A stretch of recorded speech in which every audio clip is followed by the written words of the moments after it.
नमस्ते, म doctor Suraj Bhusal, musculoskeletal and sports physiotherapist.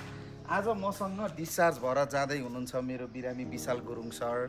उहाँ 1.5 महिना अगाडि लेफ्ट साइड प्यारालाइसिस भनेको देब्रे भाग नचल्ने भएर हाम्रो सफल हस्पिटलमा आउनुभएको थियो र भर्ना हुनुभएको थियो।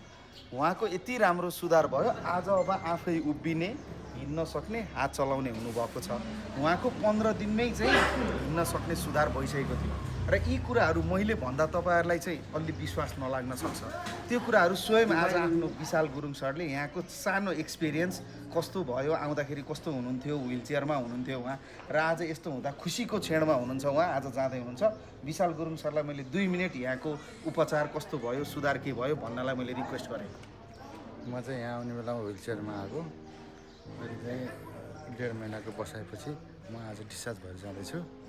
माथि 3 फ्लाइट माथि जाने आउने गरेर असत उस भइसक्यो। हात भाङ्नु के अरे मुख भाङ्नु अनि बोली नआउने थियो। अहिले चाहिँ सबै सुधार भइसकेको छ। आज डिस्चार्ज भएर जाँदैछु।